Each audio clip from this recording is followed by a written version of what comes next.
Como é que estão todos? Vamos começar em pouquinhos minutos essa transmissão aqui pela Ação Revolucionária Comunista, esperando aí os camaradas e as camaradas que vão acompanhar agora presencialmente ou aqueles que vão acompanhar depois, né? Nesse momento aqui, uma das camaradas está fazendo uma divulgação, né? Está compartilhando o link da transmissão em grupos, né, de Facebook, grupos de militantes. Então a gente vai aguardar aqui, ela está fazendo essa divulgação, e enquanto isso eu vou passando alguns recados da RC. Débora Lopes acabou de entrar, bem-vinda, Débora. Eu sou Luiz Quequia, sou convidado aqui, né, participante da Ação Revolucionária Comunista, para essa atividade que já foi incorporada, né, à rotina da organização, que é a de fazer uma análise marxista no sábado à noite, sempre sobre algum tema, algum ponto da semana, do que está acontecendo hoje, do que está acontecendo na nossa sociedade, tentando fazer uma análise que não é necessariamente uma análise de conjuntura, né? A gente confunde muito com essa ideia de uma análise de conjuntura. Ela não é bem uma análise de conjuntura porque ela tem um outro recorte. Ela visa analisar fatos pontuais e, a partir desses fatos pontuais, fazer uma compreensão da luta política, da luta de classes, como ela está posta em cada um desses fatos, né? Então, talvez misture aí um pouco de uma explicação de fundo, mais política e geopolítica, sobretudo sobre a questão da luta de classes, mas a partir de um recorte muito específico, né? Então, é uma atividade que a gente começou já há coisa de um mês e pouco, aí, acho que deve estar indo para a sexta, sétima dessas transmissões, e estou acabando de receber aqui a informação que é a sexta atividade, então daí um mês e meio sendo realizadas. E também gostaria de primeiro dizer que a RC, na nossa página de Facebook e Instagram, a gente compartilha uma série de atividades e promove alguns debates. Essa semana vai ser publicada nas nossas redes. Já faz algum tempo a RC tem desenvolvido uma pesquisa sobre a questão das drogas e a militância, né? O quanto que o consumo de drogas, ou consumo de drogas exagerado, ou o consumo de drogas, enfim, ele interfere na militância, e o quanto o uso das drogas entre a juventude faz parte de um projeto político já de algumas décadas tocado pelo imperialismo. E aí já foram publicados alguns textos a respeito, e agora vai ser publicado um texto a partir do posicionamento, do pensamento dos Panteras Negras lá nos Estados Unidos, né, o Partido de Autodefesa dos Panteras Negras, a respeito. Acho que é bem interessante, e também vai ter aí um filme que vai ser veiculado pelas nossas redes sobre essa questão. Na semana passada, a gente publicou um filme muito interessante, que eu acho que é um filme fundamental para quem quer entender a questão do colonialismo, e também a questão do uso das drogas, né? Que é um filme chamado A Guerra do Ópio, um filme maravilhoso, vale muito a pena assistir, está lá na página da RC, procure lá a postagem A Guerra do Ópio, e vocês vão entender o que é o imperialismo, na época tocado, né? Capitaneado pela Inglaterra. Hoje a gente pode dizer que a principal nação imperialista é os Estados Unidos, mas o modus operandi é o mesmo, e é interessante porque, no fundo, o processo é o mesmo. E ao mesmo tempo a gente está vendo lá como é que Hong Kong foi tomada da China, né? Esse filme vai explicar como é que a Guerra do Ópio tem a ver com a tomada do território de Hong Kong da China naquele período, no finalzinho do século XIX. Queria dar boa noite aí para a Zuleide, que entrou agora há pouco, Top Baguiars, que entrou agora há pouco, Sotelo Maximiliano também. Não sei se eu estou pronunciando corretamente, mas são todos muito bem-vindos. Conseguiu fazer... Bom, eu vou começar aqui. Então vamos lá. Então o tema de hoje é, afinal, o que quer o Bolsonaro, né? O que pensa o Bolsonaro, o que deseja o Bolsonaro.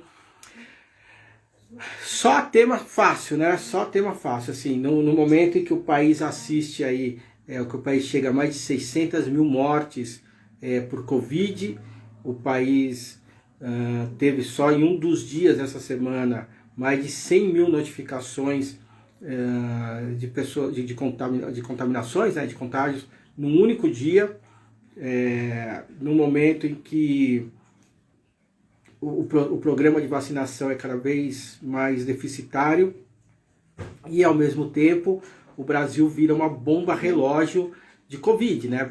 Hoje nós somos literalmente uma bomba relógio de dispersão de Covid. Por que isso, né? Por que a gente é essa bomba relógio de dispersão de Covid?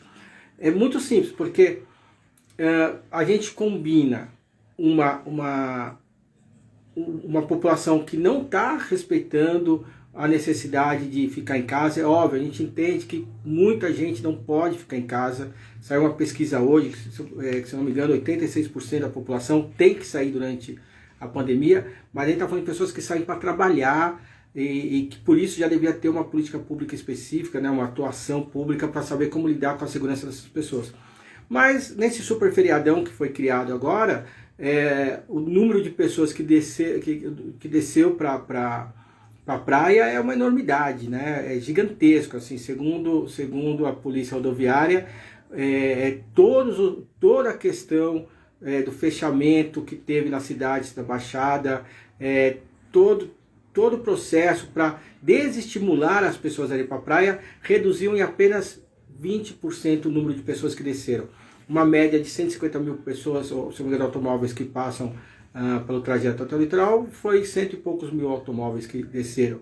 E eu estava lendo hoje, num dos sites aí de notícia, que foi entrevistar as pessoas dizendo assim, não, eu vou descer mesmo, quero que se dane, eu posso ficar doente em São Paulo, então eu posso ficar na praia, tanto faz. É claro que a gente está falando de uma classe média, de uma burguesia, uma pequena burguesia, que é a parte da sociedade menos sensível a qualquer demanda coletiva, né? Mas que também tem classe trabalhadora, lamentavelmente, com esse posicionamento. Mas por que nós somos, eu estava falando, por que nós somos uma bomba, né? Por que nós somos uma bomba de Covid? Por quê? Esse grande fluxo de pessoas andando sem distanciamento, sem máscara, sem nada. Ao mesmo tempo que uma parte pequena dessas pessoas está sendo vacinada, o que acontece? Você tem o giro do vírus, o vírus está circulando, você tem a circulação do vírus, e esse vírus entra em algumas pessoas vacinadas. E essas poucas pessoas vacinadas, elas acabam facilitando para que exista um salto qualitativo aí, né? É a questão da seleção natural, né? A gente não tem pessoas suficientemente vacinadas para impedir a circulação do vírus, mas ao mesmo tempo a gente tem pessoas vacinadas o suficiente para que o vírus se fortaleça, já que é um número pequeno de pessoas. Então o Brasil vira uma bomba relógio de dispersão de Covid. Isso é assustador, né? Porque em algum momento essas mutações podem gerar um tipo de variante, de cepa, enfim, que seja que não seja sensível às vacinas. Isso é muito sério. Não à toa, assim, vai ocorrer agora, recentemente, uma reunião com líderes do mundo. O Brasil foi convidado, mas eles estão querendo discutir a questão da Covid no mundo, sobretudo a questão da Covid no Brasil. Mas, enfim, nesse cenário, o que quer o Bolsonaro, né? O que pensa o Bolsonaro, o que deseja o Bolsonaro? Primeiro, eu sei que a maioria das pessoas vai pensar, mas o Bolsonaro nem pensa, né? Bolsonaro pensa e pensa muito e pensa bem, né? Mas ele pensa num outro registro que não o nosso. E a gente tem que, é um exercício difícil para a gente fazer. Acho que a nossa transmissão no Facebook deu uma pausa. Eu vou aqui apertar para retomar, não sei o que aconteceu. Acho que retomamos.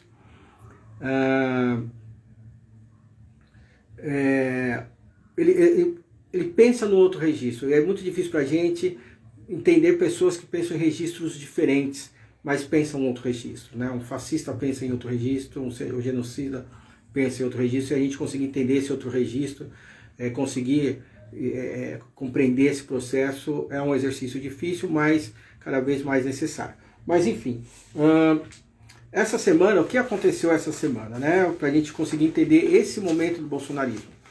Então vou dar algumas informações sobre essa semana. No dia 21 de março, que foi domingo, foi soltada uma carta pública com as demandas de sempre, né? Uma carta pública de setores da sociedade pedindo para o governo investir na divulgação da necessidade de se utilizar máscara, do distanciamento, pedindo aí uma aceleração no programa de vacinação, enfim, basicamente aquilo que todo mundo sabe, né, das necessidades, implementar aí um auxílio emergencial que dê condições das pessoas ficarem em casa, nada muito difícil, quatro ou cinco pautas muito simples. O que muda nessa carta? Se as pautas são aquelas de sempre, né, que já há um ano a gente tem falado, as autoridades têm colocado, né, as autoridades sanitárias colocam, distanciamento, uso de máscara, a higienização das mãos, a necessidade de um distanciamento sempre muito grande, a possibilidade de fazer um fechamento da sociedade, né, o chamado lockdown em inglês, mas esse fechamento da sociedade, enfim. O que muda nessa carta? O que mudou essa carta? Essa carta muda porque essa carta foi redigida e assinada pela alta burguesia do país, né? Então estavam ali grandes empresários, estavam ali banqueiros, isso muda muito a coisa, né? Estavam ali banqueiros, também assinaram ex-integrantes de altos cargos do governo, né? Sobretudo do Banco Central, que é a máquina, talvez o aparelho do imperialismo hoje no Brasil seja o Banco Central, naquilo que se fala do Banco Central autônomo, né? E essa carta ela é interessante porque estavam ali a alta burguesia, né? Mas também algumas pessoas da centro-esquerda, né? Como a Laura Carvalho, professora de economia da USP, aí, que ela é uma colaboradora constante aí do PSOL e de outros partidos de esquerda, de outras esferas da esquerda para pensar a economia. Mas não é uma carta feita por organizações de esquerda, né? As pessoas ali do campo progressista são um número menor. Era eminentemente uma carta feita pela grande burguesia. Então essa carta foi publicada dia 21. No dia 22, na segunda-feira, né, houve a assinatura do novo Fundeb pelo presidente, né? Então foi uma cerimônia oficial em que o presidente assinou o novo Fundeb e a lei sobre a lei que reconhece as pessoas de visão monocular, né? Aquelas pessoas que só têm a visão de um olho e o outro olho ou não tem a visão ou tem uma visão prejudicada até o máximo de 20%, né? Houve o reconhecimento dessas pessoas como pessoas portando uma situação específica que merece aí algum tipo de política pública, né? de benefício, enfim, né? E nessa assinatura, nesse momento, né, dessas duas leis, que foi dia 22, a segunda-feira, o Bolsonaro fez um pronunciamento agressivo, né, a essa carta, né? Ele não escreveu a carta diretamente, mas ele fez um pronunciamento num tom muito agressivo, né? Dizendo que aí uma parte importante da sociedade e outra parte não tão importante soltaram o documento. E ele reafirmou aquilo que ele sempre reafirma, que o Brasil é o país que é o quinto país que mais vacina em números absolutos, né? Quer dizer, proporcionalmente pode estar vacinando poucas pessoas, mas em números absolutos é muita gente, só que o Brasil é muito grande, então parece proporcionalmente menor. E que o mundo inteiro está com problema de vacina, então o Brasil só está passando por uma situação que é igual no mundo inteiro, e não tem como criticar o Brasil por isso. Luiz Sérgio, meu camarada e meu xará acabou de entrar, salve aí, Luiz, né? E ele fez essa defesa. No entanto, né, isso no dia 22. Já no dia 23, no dia seguinte, ele dá a posse ao novo ministro da Saúde, né, o Marcelo Queiroga, numa situação muito específica. E que situação é essa? Uma posse que não estava na agenda oficial, então não estava agendado para a posse acontecer no dia 23, e a posse teve que sair numa edição extra do Diário Oficial da União, né? O diário que oficializa aí as comunicações da União. Então, ela não estava na agenda e teve que sair numa edição extra. Então, que já evidencia que se tratou de uma posse feita às pressas. E aí tem outro detalhe importante, que é o seguinte: o ex-ministro, né, agora o ex-ministro Pazuello, ele vai ter que responder na justiça, né, aos grandes problemas que ele... a forma muito negativa, a forma muito incompetente com que ele lidou com a pandemia. E ele não poderia sair do governo, né, para continuar mantendo a sua imunidade, para ele não responder à justiça. Ele não pode responder à justiça enquanto está no exercício de um cargo do governo federal. E é evidente de que o Bolsonaro estava segurando o Pazuello. O Queiroga já era um ministro de fato, mas não de direito, para manter o Pazuello na condição de integrante do governo, inclusive com uma discussão já avançada, uma discussão que já havia ocorrido antes, que foi retomada da instituição de um novo ministério, para já empossar o Pazuello nesse ministério, para garantir que ele continuasse no governo e não respondesse na justiça agora de imediato. Ao mesmo tempo em que o Bolsonaro dá posse, assim, no susto para o Queiroga, o Pazuello, né, um pouco mais tarde, o Pazuello faz uma declaração pública e ele sai do governo atirando, fazendo críticas, né? Então, quer dizer, o Pazuello, que foi até então, e isso é preciso reconhecer, um bom soldado não para o país, mas um bom soldado para o Bolsonaro. Ele aguentou muita bronca para o Bolsonaro, né? Ele segurou a onda do Bolsonaro, ele tomou para si os tiros, né, entre aspas, por favor, né, não digam por aí que eu estou dizendo que é para tirar no Bolsonaro, mas os tiros políticos aí, as críticas, o Pazuello aguentou essa bronca. E de repente ele foi largado à própria sorte pelo Bolsonaro. Por fim, a gente tem já no dia 24, né, uma reunião do Bolsonaro com os outros líderes, né, de Estado do Brasil. Então, ele teve uma reunião com os líderes dos poderes, né, então com o presidente do Congresso, né, o Rodrigo Pacheco, né, que é o presidente do Senado, e o presidente do Senado é o presidente do Congresso como um todo, e com o Fux do STF, para estabelecer uma coordenação de combate à pandemia de Covid. E por fim a gente teve aquela declaração pública, né, aquele pronunciamento que o Bolsonaro fez à nação, em que o tom do Bolsonaro foi um tom muito suave em relação ao que a gente conhece. Ele foi extremamente polido e objetivo e não desviou o assunto. Falou que o Brasil estava se comprometendo em conseguir mais vacinas e que apresentou metas novas e não comprou briga com ninguém, né? Ou seja, a gente tem de domingo, né, do dia 21 até o dia 24, uma mudança gigantesca no comportamento do Bolsonaro, né? Essa foi minha cachorrinha querendo se pronunciar, ela odeia ouvir o nome do Bolsonaro e ela acabou se manifestando. Então, houve aí um pronunciamento,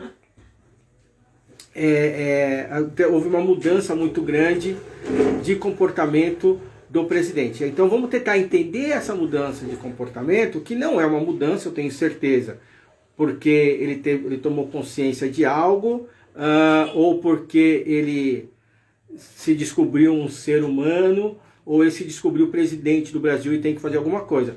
Existem motivos políticos e econômicos determinantes para a gente fazer um debate mais assertivo aí. Algumas pessoas estão colocando alguns risos, eu imagino que seja para cachorrinha fazendo barulho, né? Essa é a Prim, um dos seres caninos da casa. Bom, vamos tentar entender isso aí, esse processo do Bolsonaro, mas aí a gente tem que fazer uma discussão bem interessante. Alguém falou assim que ela disse fora Bolsonaro. É bem isso mesmo, fora uau Bolsonaro. Tenho certeza absoluta, assim. Bom, primeiro a gente entender Bolsonaro enquanto um fascista. E aí, é muito bacana esse espaço aqui para a gente falar disso, porque hoje numa conversa com algumas pessoas do Facebook falaram assim para mim, mas o fascismo, hoje todo mundo é fascista, se fala fascismo para todo mundo, foi banalizado o termo fascismo. Sim, o termo fascismo foi banalizado e eu acho bacana banalizar o termo fascista em muitos momentos, né? O termo fascismo ele tem que ser visto à luz de uma concepção mais teórica, mais profunda e densa, mas também tem que ser visto de uma forma mais popular mesmo. Assim, o Mark Bray, né, que é um teórico dos Estados Unidos, né, que tem um livro que, se não me engano, chama Manual Antifascista, ele fala isso, é como os Panteras Negras, né, que eu já falei que vai ter publicação sobre eles na nossa página, atuavam. Os Panteras Negras chamavam os policiais ali que atacavam os negros de fascistas. Eles sabiam que não necessariamente eram fascistas em si, né? Mas o termo ajudava a posicioná-los dentro da luta política. Então isso é bem interessante. Mas eu não estou falando o Bolsonaro fascista de uma forma popular, eu estou falando mesmo de uma forma de uma compreensão teórica. E aí eu vou falar muito rapidamente que compreensão teórica é essa, né? Então, quem que é o fascista? O que é o fascismo? O fascismo ele é, por muitos teóricos, apontado como a maior novidade que existe em termos de política, né? Em termos de modelo societário, em termos de modelo político, ele é o que tem de mais novo, né? É um produto do século XX, que só poderia surgir no século XX, porque ele exige ali alguns elementos que só foram descobertos naquele período, no começo do século XX, sobretudo a comunicação de massa, porque o fascismo é, antes de tudo, um elemento que se utiliza da mobilização de massas para acontecer, né?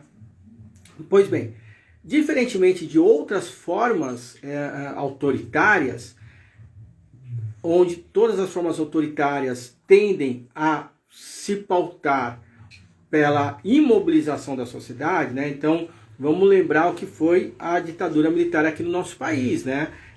O que a ditadura não queria era o povo na rua. Era proibido as pessoas se juntarem, conversarem entre si. Qualquer mesa de bar com 6, 7 pessoas já eram dispersas por guardas na rua.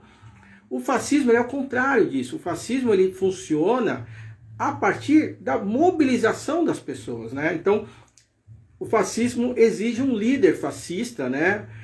Que tenha o poder de mobilizar as pessoas, tenha o poder de agenciar essas pessoas, colocar essas pessoas em estado de ação, né? Porque o fascista se vale da força que a população lhe dá. A população é a força, né? A população mobilizada pelo fascista é a força política do fascista.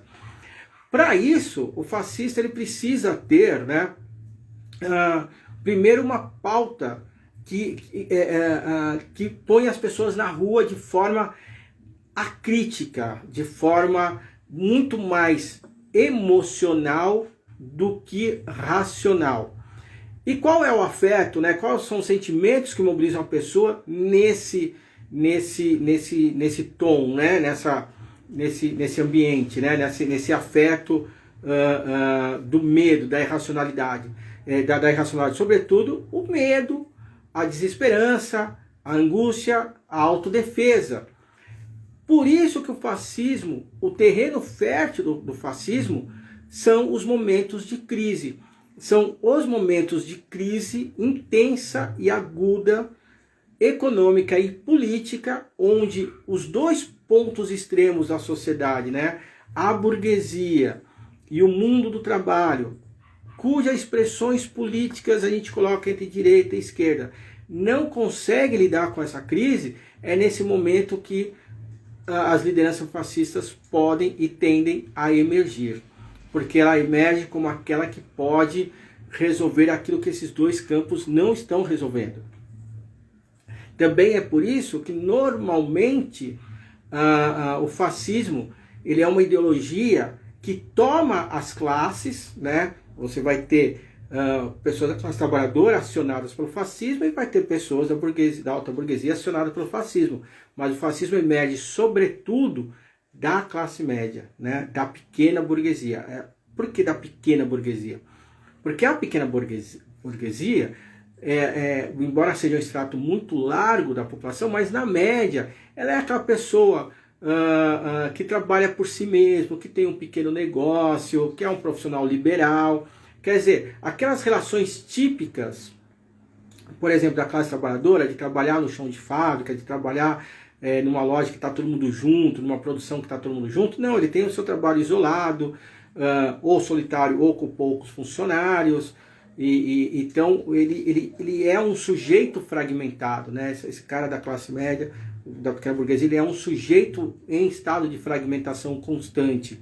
Então, por isso, os medos dele são medos muito personalizados e a forma dele se perceber no mundo é uma forma muito personalizada. Quando eu disse no começo que tem muita gente na praia hoje e numa entrevista, um pequeno empresário que está no litoral agora disse, eu vim mesmo, porque quem me segura? Eu paguei para estar aqui, eu paguei o apartamento aqui na praia, eu estou pagando R$600 por dia, então eu vim com minha família. É um pensamento fragmentado, né? É um pensamento de quem está desconectado de qualquer forma de relação de sociedade. Então esse líder fascista, ele consegue, no momento de crise, pôr essa parte da sociedade em agência, ele agencia, né? Ele põe em movimento essa parte da sociedade e ele vai ganhando corpo como força política. E se ele ganha esse corpo como força política, né, ele começa a pautar a sociedade. Esse momento histórico que ele está vivendo, ele está sendo chamado por muitos pesquisadores do fascismo, e aí eu me coloco entre eles, né, o doutorado passa por isso, como terceira maré fascista, né? Então a gente teve a primeira maré fascista nos anos 20, 30, né, que vai desembocar na Segunda Guerra Mundial, em vários locais da Europa, por exemplo, mas não só na Europa, né, mas casos mais típicos, mais notórios, mais conhecidos, Alemanha, Itália, né, Portugal, Espanha. Teve uma segunda maré fascista, né, nos anos 90, sobretudo na Europa, leste europeu, e agora estamos vendo esse outro momento, né, agora terminou o mandato, mas com Trump, Bolsonaro, enfim. Pois bem, é interessante perceber que essas emergências, né, fascistas, nem todas viram governo. Nos anos 20, experiências na Inglaterra acabaram não virando governo, experiências na França não viraram governo, e agora, nesse momento, se a gente pensar na Marine Le Pen, por exemplo, que foi candidata à presidência na França, não se elegeu, líder ali do maior organização de extrema-direita da França, mas, ainda que não se elegem, viram forças políticas presentes e incontornáveis na sociedade, né? A Marine Le Pen hoje é um sujeito político a se pensar, o partido dela é um sujeito político sempre a se estar combatendo ali na França, como isso também acontece na Alemanha e assim por diante. Mas enfim, então o Bolsonaro, ele é fruto, então o Bolsonaro, ele agencia as pessoas, ele põe as pessoas em movimento, partindo de um medo irracional. Quem não lembra daquela senhora no Congresso olhando a bandeira do Japão, né, na verdade um desenho, né, que mesclava as duas bandeiras do Brasil e do Japão, e a bandeira do Japão tem aquele centro vermelho, e ela olhando aquela mescla das duas bandeiras, falou assim, olha o que querem fazer com a gente, já tem uma bandeira aqui do Brasil comunista, é isso que esses deputados estão fazendo, vocês devem lembrar disso. É puro irracionalismo. Aquela é uma senhora, que a gente percebe, uma senhora bem alimentada, né, que teve uma vida estudada, cometendo um absurdo, um desatino tremendo. Assim. Então, isso é o fascismo. Então, é esse agenciamento constante de boa parte da população a partir do medo, da irracionalidade, Então, o fascismo ele é sempre uma força pulsante, né? Porque as pessoas têm que estar sempre medrosas, se sentindo acuadas, se sentindo atacadas constantemente. E que emergem como força política. O ambiente que o Bolsonaro surge, e isso é muito interessante a gente entender esse ambiente que o Bolsonaro surge, é um momento que geopoliticamente representou os ataques dos Estados Unidos contra os BRICS, né, o presidente na época Barack Obama, os Estados Unidos utilizando uma lógica de relações internacionais que foi chamado pela secretária de Estado do Barack Obama, o secretário de Estado ali, ele é alguém que está, né, ele é um dos principais assessores do presidente dos Estados Unidos, que faz essa leitura mundo, né, e como se situa no mundo. A Hillary Clinton, quando toma posse como secretária de Estado, ela fala assim, a nossa linha de atuação vai ser o Smart Power, né, o poder inteligente, o poder esperto, que vai combinar diplomacia, cultura, força militar, presença no mundo, para impor os desejos dos Estados Unidos. Então, quando a gente lembra lá o Barack Obama falando publicamente do Lula, esse é o cara mais popular do mundo, todo mundo gosta dele. Quando a gente pensa no Barack Obama tentando abraçar o Raul Castro lá de Cuba, e o Raul Castro segurando o braço dele, falando, não, aqui você não vai abraçar. Ou uma foto do Barack Obama, quando ele se encontrou com o então presidente da Rússia, né, o Dmitry Medvedev, e ele leva o Medvedev para comer um sanduíche numa lanchonete, que ele adorava, que ele sempre comeu, e aí as pessoas da lanchonete olhando e dizendo, nossa, o Barack Obama está ali, e ele e o russo comendo hambúrguer. Isso não é simpatia, isso não é, olha só, reconhecimento, talvez a vaidade lulista, a vaidade petista acreditou nisso, mas isso é política, isso é smart power, né? Isso é pensado, muito bem pensado. Essa mesma smart power que fez com que o Barack Obama grampeasse o telefone da Dilma e dos seus principais assessores e de chefes ali de ministérios e de autarquias brasileiras para espionar o governo dos Estados Unidos. Isso foi vazado pelo Wikileaks, né, aquele site que disponibiliza dados, informações secretas, porque os Estados Unidos estavam interessados em questões econômicas do Brasil, interessados na Petrobras e também interessados em desmobilizar os BRICS, que é aquela união Brasil, Rússia, Índia, China e África do Sul, né, que compõem os BRICS, aí sendo o S, o South África, né, África do Sul. Então, ao mesmo tempo, você tem aqui no Brasil o PSDB que não aceitava a quarta derrota para o PT, né? Você tem por um lado, então começa um movimento para tentar derrubar, né, o governo petista. Você tem o grande erro, o erro histórico do PT, que foi de se associar com a direita. Então a direita, que o PT achou que era sua parceira, na verdade estava se aproveitando para crescer a sombra do PT. E ao crescer demais, percebeu o seguinte ambiente. Olha o ambiente interessante. 2013, povo na rua. Os Estados Unidos querendo fragmentar o Brasil. A direita querendo tomar o governo. Juntou isso, né? Juntou essa panela do diabo.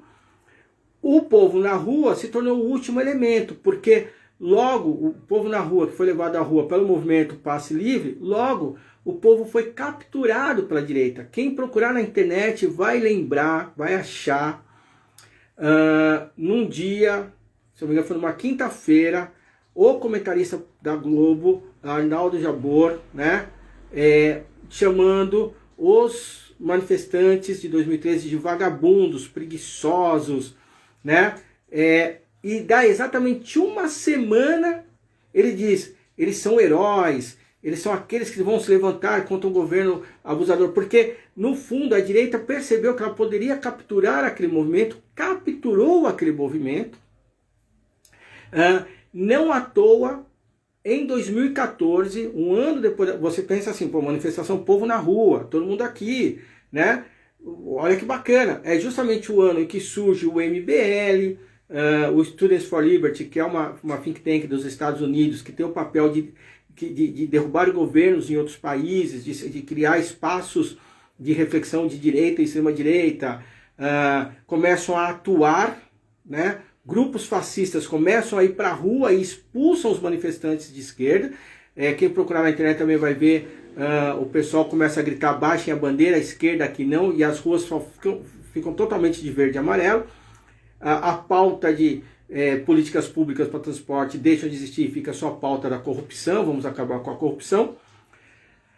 Resultado, em 2014, um ano depois, a Dilma consegue se eleger, ainda assim, com uma margem muito pequena à frente do Aécio Neves, mas se elege o Congresso mais conservador do país desde 1964. Ou seja, aquilo que só um golpe empresarial militar pôde fazer em 64, agora aconteceu pelo poder do voto, que é a eleição de um Congresso ultraconservador.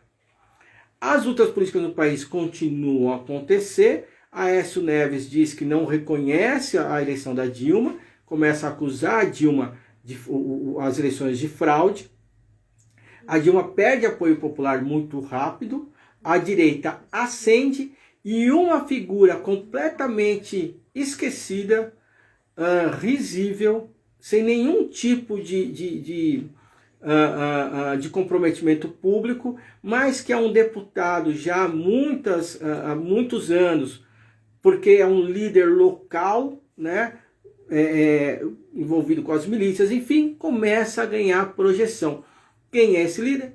Jair Bolsonaro. Né?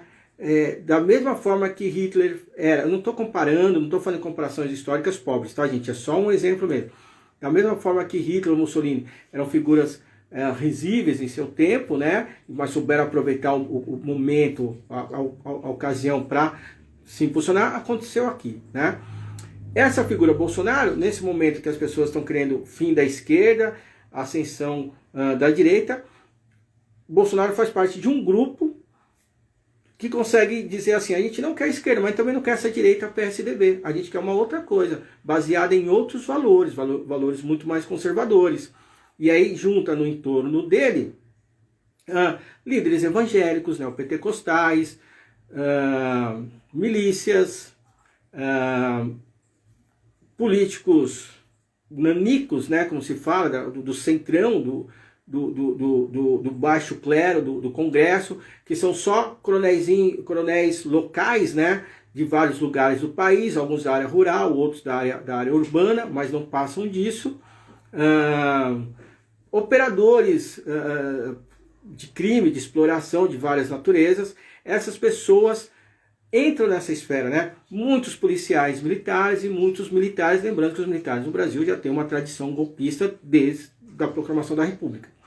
Essas pessoas se tornam esses grupos esparsos, né, dispersos, que talvez nem se conhecessem, eles se unificam, né, e formam uma espécie de um conglomerado político cuja figura de representação é o Bolsonaro.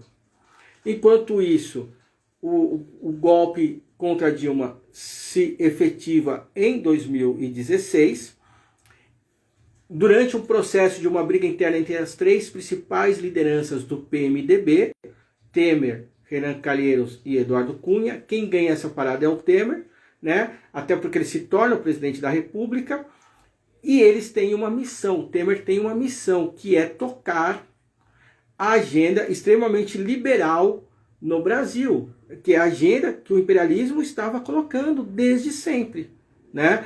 Todo esse processo de imperialismo para derrubar a Dilma é para tocar uma agenda liberal. A Dilma não tocava essa... Sim, a Dilma tocava, o PT tocava essa agenda liberal, né? Mas aspectos muito específicos da forma como isso era tocado exigia uma mudança. Justiça seja feita, né? A Dilma ensaiou aí um enfrentamento ao sistema financeiro, mas aí existe um grande problema, né? É um enfrentamento ao sistema financeiro sem necessariamente querer quebrar correntismo. que é uma questão mais complexa de política, não sei se vale a pena entrar nisso agora, mas em termos muito rápidos, os governos do PT tentaram juntar ao mesmo tempo uma agenda desenvolvimentista para o país, mas sem quebrar com a máquina, com a estrutura que gera lucros para os rentistas, né, para o sistema financeiro. E não dá para fazer os dois. Ou você faz, ou você tenta tocar uma política desenvolvimentista que em si já é muito contraditória, ou você abre as burras para o imperialismo. O PT tentou fazer os dois e quando as coisas se acirraram, não deu certo. A Dilma foi apeada porque precisava de alguém que tocasse isso com mais agressividade. Porém, Michel Temer não tinha um elemento importante para fazer isso. Ele não tinha a legitimidade do voto, né? Ele assumiu já com uma popularidade muito baixa, essa popularidade só caiu, não tinha carisma nenhuma para isso. Ele colocou algumas pautas para acontecer. Quem milita deve lembrar quando teve aquele grande ato, né, em Brasília, que foi praticamente uma guerra campal, mas o povo foi contra as reformas, então o imperialismo precisava de um político eleito. E aí olham para o Alckmin é o nosso cara, mas o Alckmin não deslancha. Olha para o Bolsonaro e fala assim, então vai ser esse cara mesmo, e o Bolsonaro cai nas graças do grande capital que impulsiona as suas eleições, e na eleição seguinte, em 2018, Bolsonaro é eleito presidente da República. Apesar de todas as suas falas fascistas, de todas as suas ameaças feitas durante a campanha, a direita fechou os olhos, fechou os ouvidos, fechou a boca, e agora essa mesma direita quer derrubar o Bolsonaro porque ele já não lhe serve mais. E a direita fala assim, nossa, ele é um fascista. Ele está falando o que ele vai fazer desde sempre, né? Só quem apoiou o Bolsonaro que não ouviu. Mas enfim, esse é o contexto em que surge o Bolsonaro, né? Esse é o contexto em que o Bolsonaro se faz, esse é o contexto do fascismo bolsonarista. Ele continua agenciando as pessoas, ele continua se valendo de uma grande popularidade para se legitimar. E o meu xará aqui coloca Alckmin vulgo picolé de chuchu, exatamente, o picolé de chuchu. A minha companheira, eu acho que é a única pessoa do mundo que acha chuchu um alimento com algum tipo de sabor. O resto do mundo sabe que Alckmin e chuchu são a mesma coisa, é alguma coisa completamente sem gosto e insonso. Bom, essa é a lógica do fascismo, né? Do fascismo bolsonarista. Agora, o fascismo, ele precisa de uma mitologia própria. Ele precisa de uma mitologia que unifique as pessoas, né? Eu vou dar aqui uma boa noite para Ana Lúcia, minha grande amiga e camarada já de muitos anos, que mandou boa noite, eu mando boa noite de volta.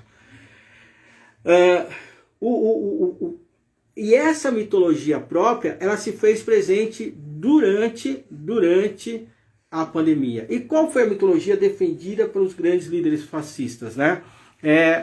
Nós não acreditamos no que a Organização Mundial da Saúde coloca. Por que não acreditamos na Organização Mundial da Saúde, né? Só porque o Tedros Adhanom, né, o seu presidente, é uma pessoa negra, ou porque ele fala com sotaque inglês muito forte, ou por causa da China? Não, porque a agenda fascista, ela é antes de tudo uma agenda nacionalista, não um nacionalismo de esquerda, como muita gente está colocando hoje, mas um nacionalismo baseado num princípio patriarcal muito forte. Então, eu não vou pautar o que minha nação vai fazer com a Covid por conta de uma organização internacional, porque faz parte dos inimigos fictícios. A Camila aqui também falou que ama chuchu. Pois é. Então eu já conheço 2 pessoas no mundo que gostam disso. Mas enfim, continuando, o fascismo, ele não pode se pautar, ele não vai se deixar pautar por uma agenda que unifique alguns princípios entre as nações. Isso é completamente fora da agenda deles, né? Isso é completamente fora do posicionamento deles. E quando chega a pandemia, eles precisam se colocar em uma outra postura. E aí eles se agarraram a uma mitologia que eles criaram. Quais são essa mitologia? Tratamento precoce, cloroquina, hidroxicloroquina. Eles construíram uma mitologia própria que desse conta de tentar se salvar suas nações da pandemia. Isso foi uma aposta, né? Basicamente foi uma aposta. Podemos acreditar que é possível resolver o problema da pandemia numa outra ação que não seja uma ação da Organização Mundial da Saúde, né? Que não seja uma ação que está sendo tomada por países socialistas como a China, por exemplo. Vamos arriscar que podemos. Só que no meio do caminho acontece alguns pontos. Então Boris Johnson, né, que é o primeiro-ministro da Inglaterra, com a mesma pegada fascista, adoece logo no começo da pandemia. E talvez, é bem possível que a experiência da doença tenha lhe dado uma outra postura na condução, que não é a melhor do mundo, né, mas que já busca uma outra configuração. Os Estados Unidos, que tentam manter essa luta, e para piorar no caso dos Estados Unidos, é o ano das eleições presidenciais, né, levou os Estados Unidos a um número de mortes completamente absurdo, né, completamente de dimensões aí astronômicas.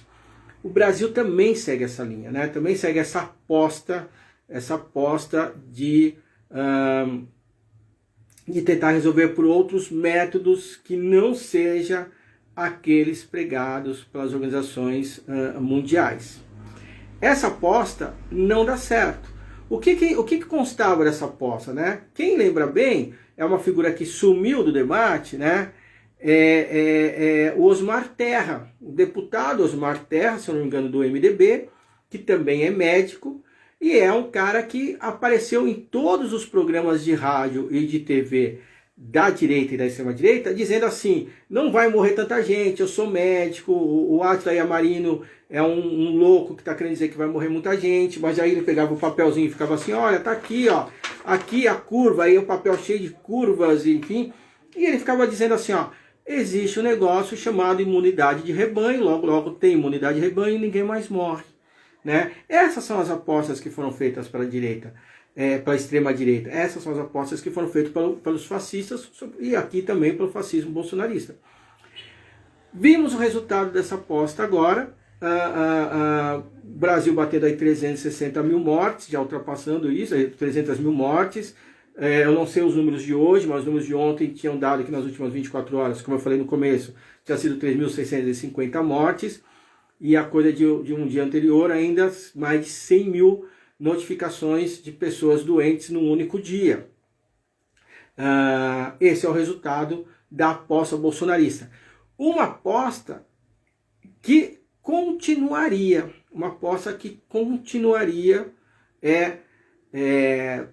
porque não importa quantas pessoas morram.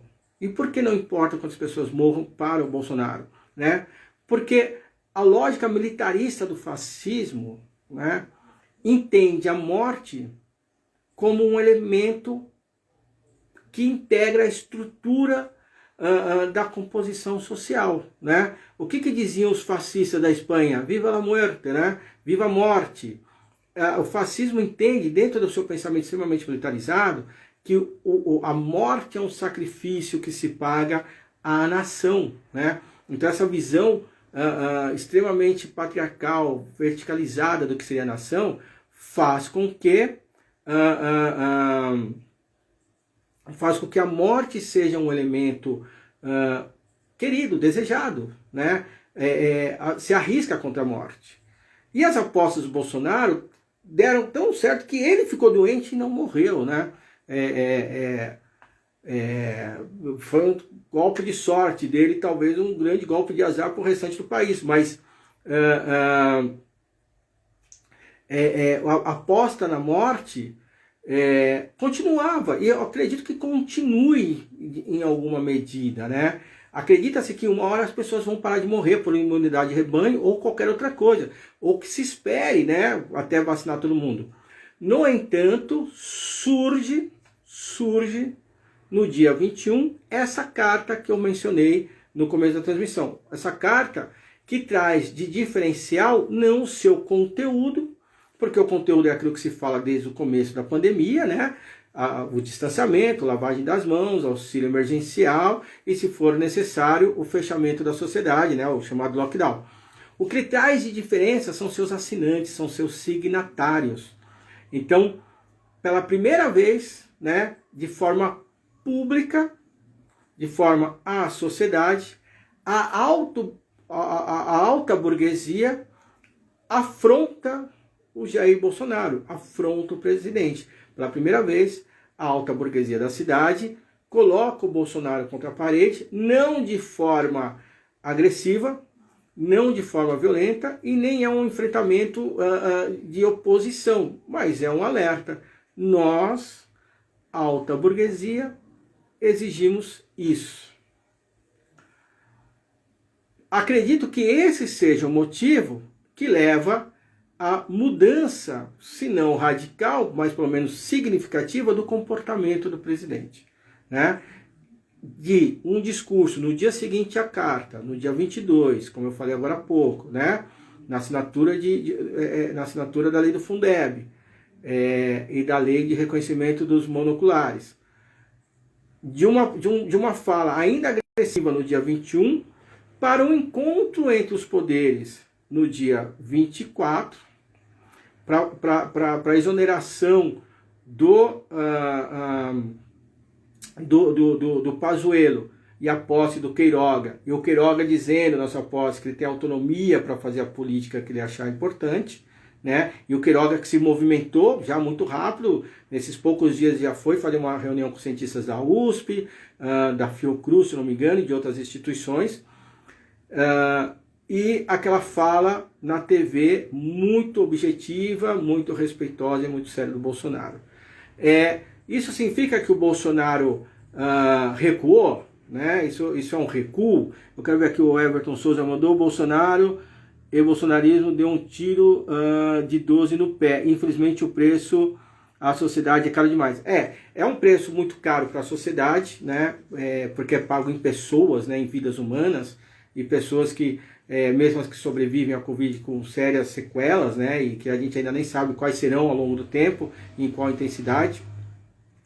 Mas o Bolsonaro todo o tempo tem mantido um nível de aceitação e de base apoiadora que não cai, né? Às vezes oscila um pouco abaixo de 30%, oscila um pouco acima, mas em 30% é muita gente e é muito potencial.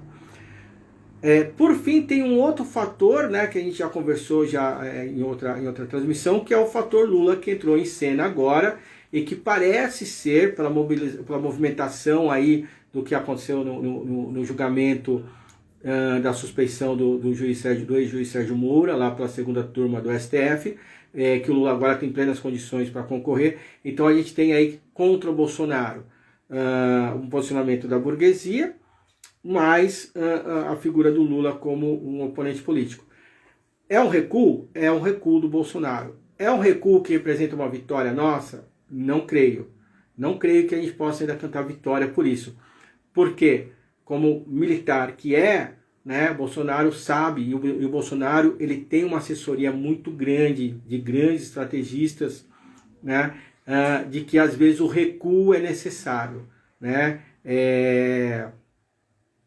O recuo é fundamental para que ele possa tomar fôlego e avançar, para que ele possa para traçar novas estratégias, para que ele possa recompor suas forças. Todo mundo que estuda a doutrina militar sabe que às vezes o recuo não é algo negativo. O recuo às vezes é necessário para recompor as forças dispersas e para criar um novo ordenamento e novas táticas de avanço. Isso gera um avanço muito forte, né? Porque quem gosta de estudar a história da guerra vê isso constantemente, né? Roberto Borges colocou: ele não cai porque o dito centrão quer ele no comando na mão deles. Também, né? Eu acho que a questão, esse é o ponto que eu ia tocar mais para frente, mas eu vou adiantar pelo que o camarada Roberto colocou. O fato do Bolsonaro estar no governo não significa que nós temos um Estado perdão, quem dera fosse Estado socialista, né? Quem dera, mas um Estado fascista. Vamos pegar as experiências históricas. Quando, lembrando mais uma vez, que como disse Mário de Andrade, a história ensina, mas a história não é exemplo. Então não estou usando aqui, fazendo decalque do que aconteceu lá e decalcando para cá. Apenas tendo a história como uma referência para a gente pensar mais profundamente as questões, né? A partir do que alguns desenhos, algumas continuidades permitem pensar. Meu xará Luiz fala que recuo estratégico, como diria o Goberido Couto Silva. Lembra? Exatamente, o recuo exatamente. Quando o Hitler assume, né, o governo, o Hitler nunca foi eleito. Tem gente que fala assim, o Hitler foi eleito. O Hitler não foi eleito, o Hitler ficou em segundo lugar, né?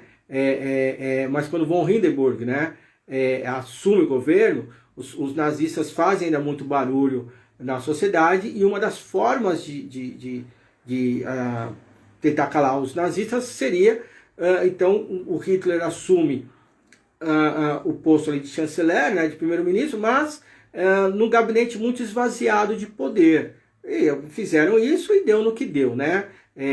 Von Hindenburg já era muito idoso, né, acaba ficando senil, e depois ele falece num curto espaço de tempo. Hitler toma poder do país, mas ele já estava construindo, enquanto Hindenburg estava vivo, ele já estava construindo uma ampliação de poder muito grande, ter o incêndio do Reichstag, né, provocado por eles mesmos, para criar uma lei de segurança nacional, né, e deu no que deu.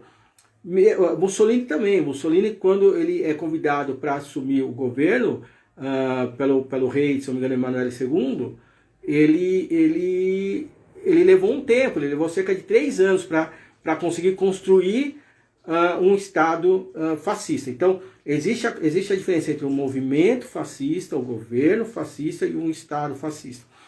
Hoje, nós temos um fascista no governo, no executivo, né, no governo federal, na presidência da República, mas o seu próprio grupo político é um grupo com muitos pensamentos ali, né? Você tem os militares, você tem os olavistas, você tem alguns militares olavistas, você tem os milicianos, você tem as lideranças religiosas, é um conglomerado muito complexo, mas você tem nas outras forças,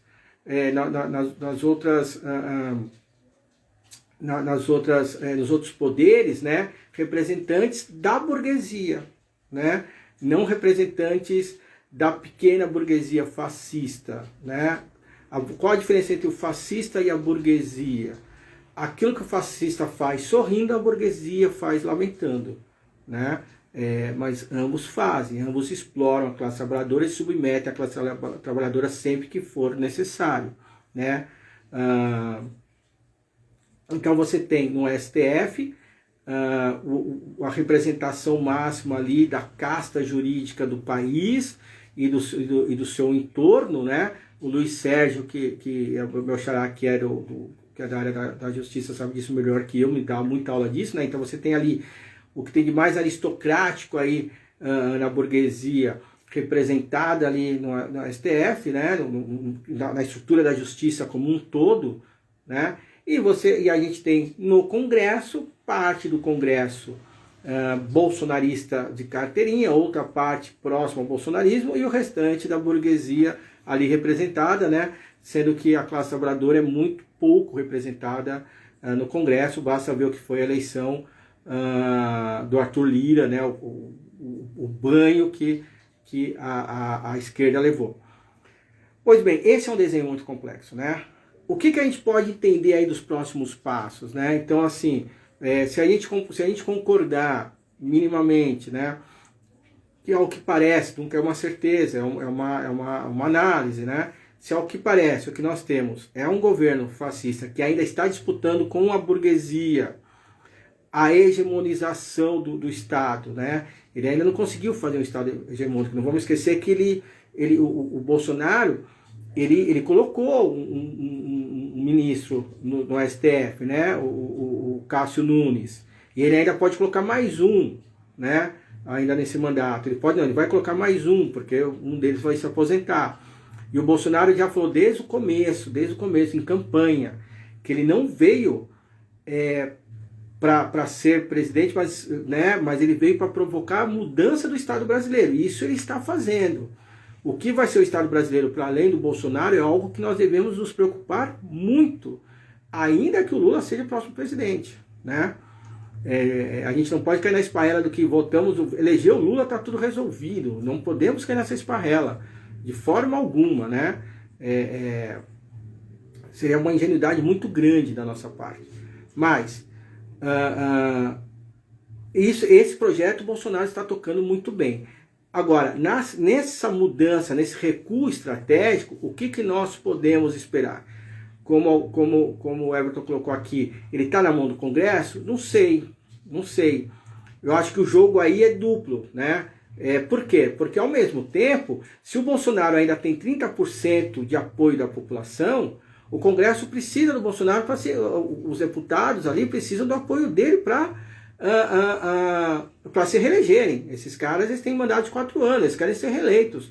E eles têm eleição daqui 2 anos, né? Em apenas 2 anos, um pouco mais de 2 anos, vai ter eleição novamente. Esses caras querem ser reeleitos.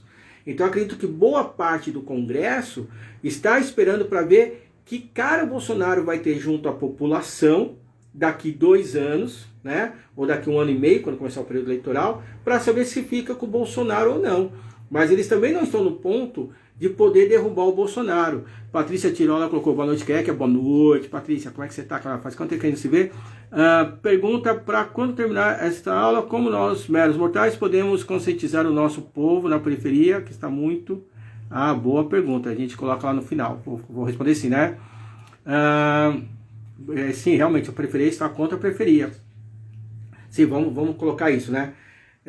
Pois bem, então esse Congresso, esse Congresso não está na mão do Bolsonaro, e o Bolsonaro, eu creio que ele ainda não está na mão do Congresso. Saudações, Adalberto, grande camarada.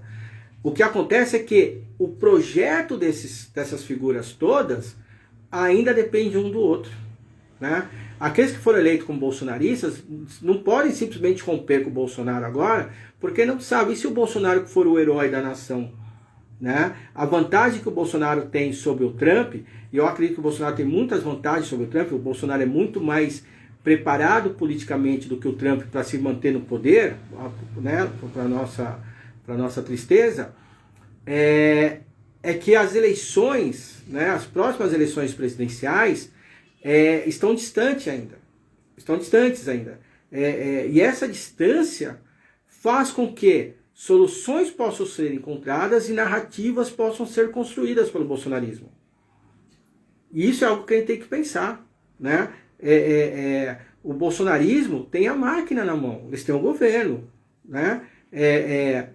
Vai depender muito do apoio que o bolsonarismo tiver das grandes... Tem 2 fatores que são fundamentais. O apoio que o Bolsonaro vai ter nas próximas eleições dos grandes meios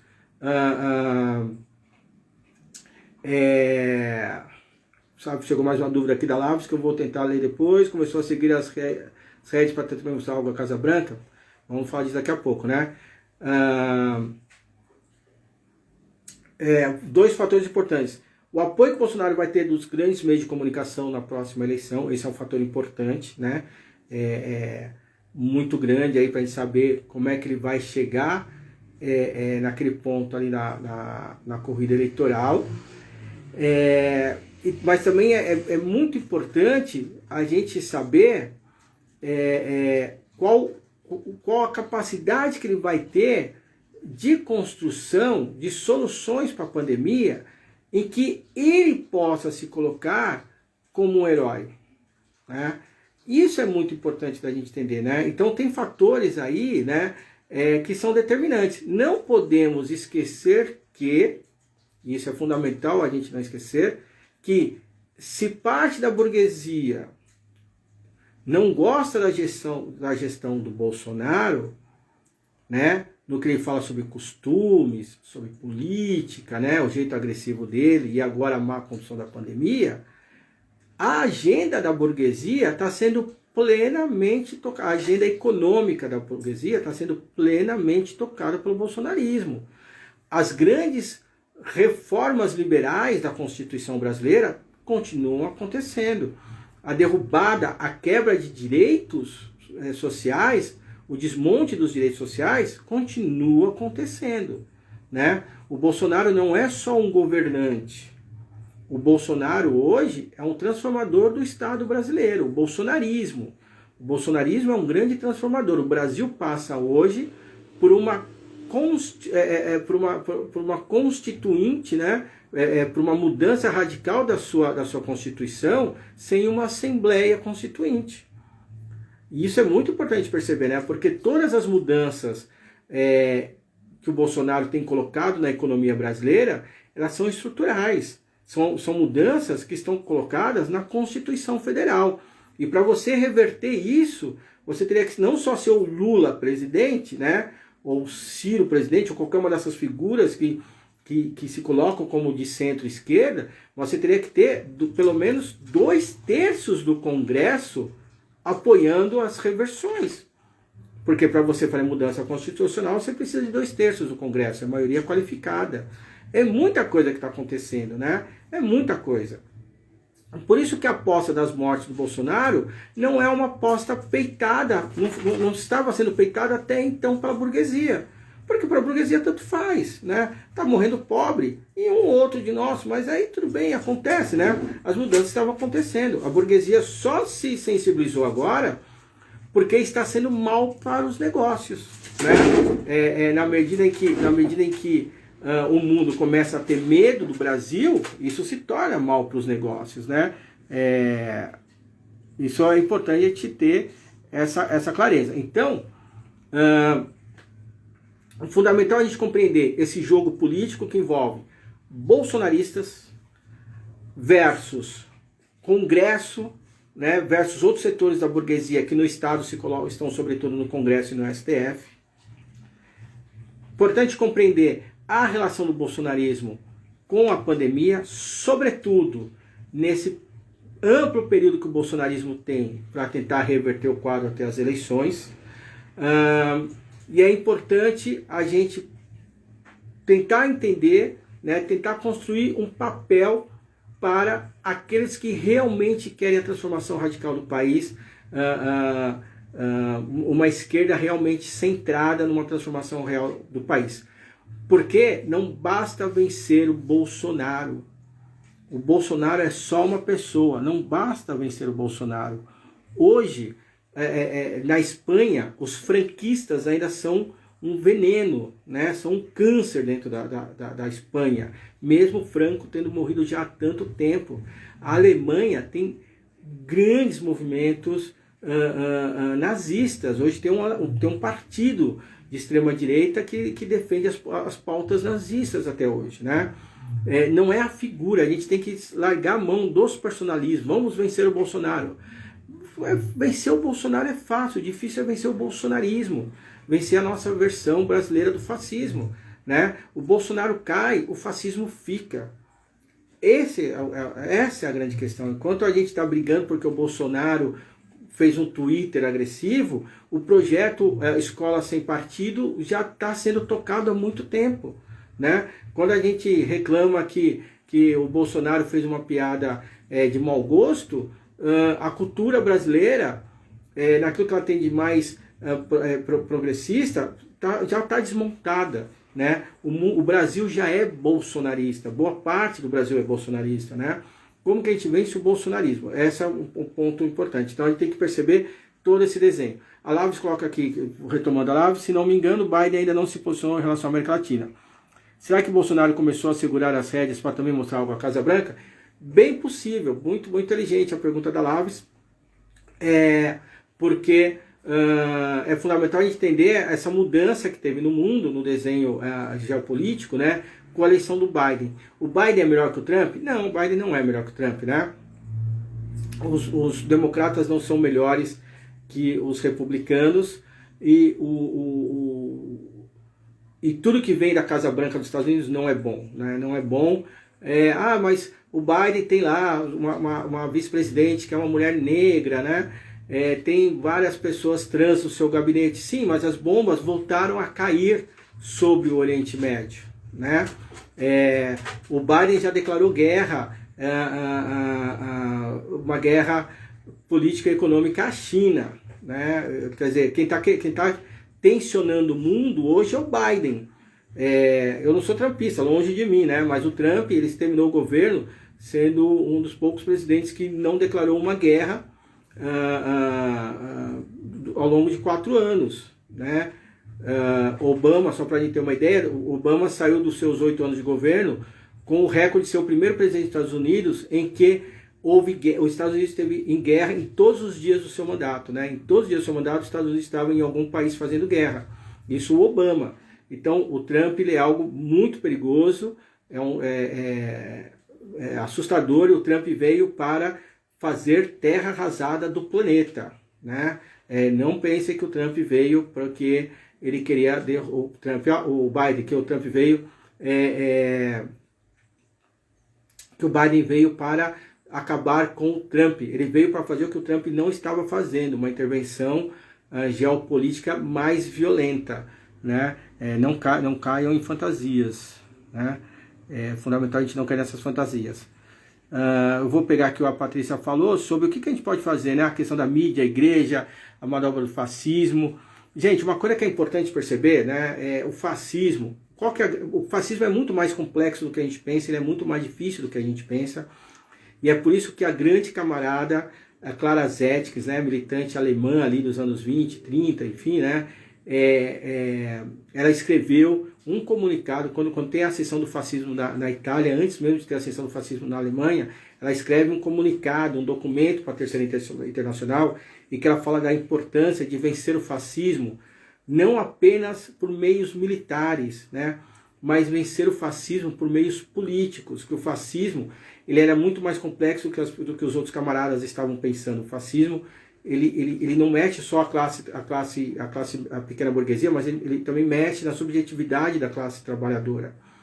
E que a atuação tem que ser muito mais uma atuação política, e hoje eu acrescento a atuação política uma atuação cultural, não só no sentido artístico, mas cultural como modo de vida mesmo, né? Hoje a sociedade está fascicizada, né? A nossa sociedade hoje é uma sociedade fascista. Não porque o Bolsonaro está no governo, mas porque hoje as pessoas têm um pensamento muito fascista. E esse pensamento fascista, ele vai para todo mundo. É seu tio, meu tio, nossos parentes, nossos pais, nossos avós, nossos primos, nossos irmãos, né? De alguma forma, culturalmente, o Brasil tende a ser um país muito conservador, né? As pessoas, quanto mais simples as pessoas são, elas tendem a ser muito conservadoras em muitos aspectos. E aí tem algo, eu vou até adiantar aqui a parte da minha pesquisa, né? O fascismo, que é essa forma política muito moderna, ela se conecta ao que tem de mais antigo na sociedade, que são as culturas mais conservadoras. Ele cria essa ponte, né? Então o fascismo ele se torna uma expressão política de algo que é muito conservador na política, muito conservador na cultura, na nossa cultura, na cultura dos povos, onde isso acontece, mas sobretudo agora a gente está falando da nossa cultura brasileira.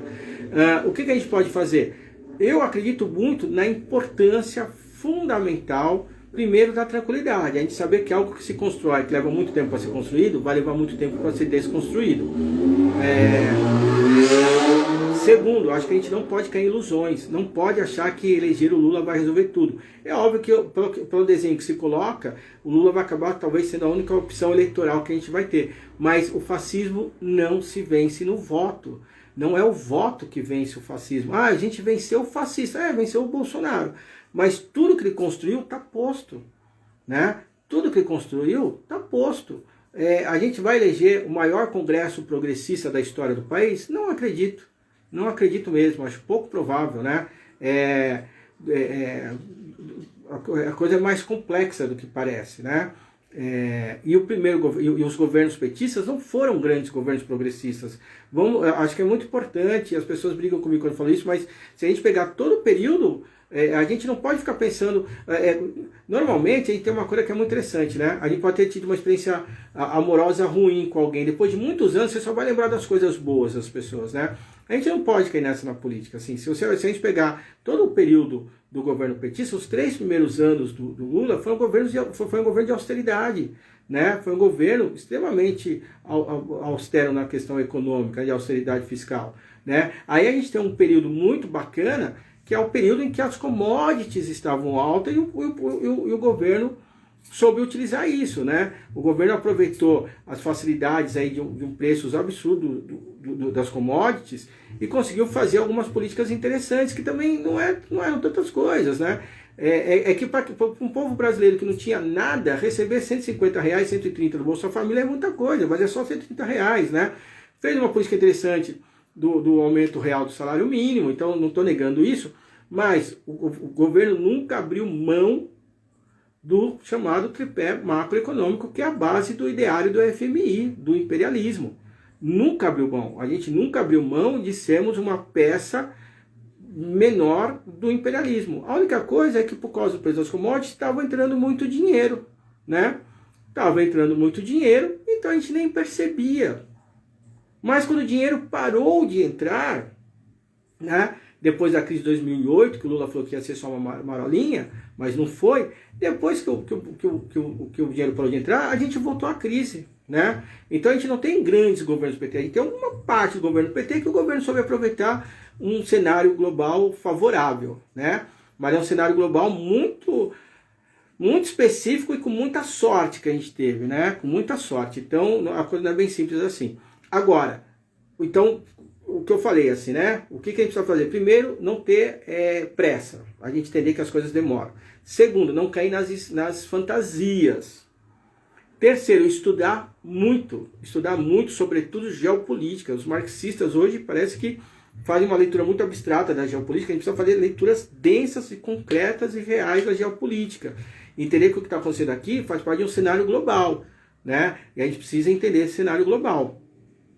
Ao mesmo tempo, a gente precisa também entender o que está acontecendo aqui para conseguir se posicionar frente a esse cenário global. E quarto, a gente precisa se organizar, se unir, né?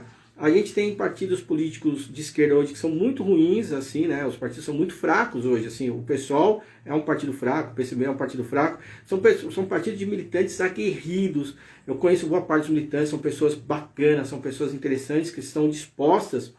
Mas a organização em si, ao que parece, não tem conseguido apresentar boas alternativas para o país. É preciso construir isso. Mas é preciso que os militantes, aqueles que colocam como marxistas, comunistas, revolucionárias, né, se organizem no pequeno grupo ao grande grupo. Sobretudo, buscar a organização de um grande partido revolucionário do país. Isso é fundamental. Aí você pode perguntar assim, Patrícia, assim, pô, mas e para agora? Para agora é isso, né? Mas isso é mais para frente. Então a gente vai ter que fazer o para agora e o mais para frente. Agora a gente precisa se pôr, né? Dá para fazer transmissão? Faça transmissão. Dá para dar aula pública? Faça aula pública. Como lidar com, como ela falou assim, a questão da mídia, as igrejas, né? É complicado porque a gente não consegue fazer tudo, né? A gente não consegue, por isso que a gente precisa de organização, porque aí cada um vai fazer o que pode no lugar onde frequenta, né? No lugar onde atua. É muito complicado, porque o nosso trabalho é um trabalho muito de provocar inteligência nas pessoas, né? O fascismo, ele só precisa provocar medo, a gente precisa provocar inteligência, isso leva mais tempo. Agora, se vai levar mais tempo, a gente tem que começar o quanto antes, né? A gente começa e vai se organizando. Mas a gente precisa reorganizar. Alguém colocou aqui, precisa de uma organização das esquerdas. Precisa de uma organização das esquerdas. Agora, o grande problema é que as esquerdas, né? O grande problema é que as esquerdas brasileiras, elas não conseguem pensar além da sua pauta eleitoral. Esse é um grande problema, né? Numa entrevista recente, o jornalista Kennedy Alencar perguntou para o Lula, mas assim, não vai ter uma frente programática? A resposta do Lula foi, frente ao segundo turno. Isso é absurdo, isso é muito pobre. Isso é absolutamente uma pobreza tão vergonhosa, tão estúpida, né? Tão gananciosa do líder máximo do Partido dos Trabalhadores, que eu fico assombrado, né? É impossível que a única resposta que ele tenha para a construção de uma frente, ele responder que a construção da frente é o segundo turno. A gente não pode esquecer que estamos onde estamos por vários fatores, mas um desses fatores é o Partido dos Trabalhadores. O Partido dos Trabalhadores, quando assumiu o governo, abriu mão de governar com o povo e quis governar com a burguesia, quis governar com o apoio do baixo clero do Congresso, né? Bancou o baixo clero. Quem nacionalizou o Congresso, quem tornou o Congresso, o baixo clero do Congresso, que era feito por lideranças, chefetes locais, quem nacionalizou, unificou o Congresso foi o apoio do Partido dos Trabalhadores, né? E em Venezuela, quando Chávez assume o poder, o Chávez governa com o povo. O Chávez governa com o povo. Quem não deixa o imperialismo vencer a Venezuela hoje é o povo, né? A força do Maduro é o povo. É o povo que pega, que bate no peito e fala, venham, Yankees, né? Podem vir, né? A gente está aqui. É o povo. Uma coisa que a gente precisa entender também, quando o Lula resolve governar sem o povo, né? Ele despolitiza o povo. Quem politizou o povo hoje foi o Bolsonaro. Quem governa com o povo na rua é o Bolsonaro. Quem põe gente na rua hoje é o Bolsonaro. Agora, essa politização do povo é uma politização antipolítica, fascista. Mas ele governa com o povo na rua. E quando ele cair, essas pessoas vão continuar perturbando a gente. Isso é muito sério. Isso é seríssimo. Por isso que eu digo, não basta vencer Bolsonaro. É preciso vencer o fascismo, que hoje tem feições bolsonaristas, né? Esse é um grande problema.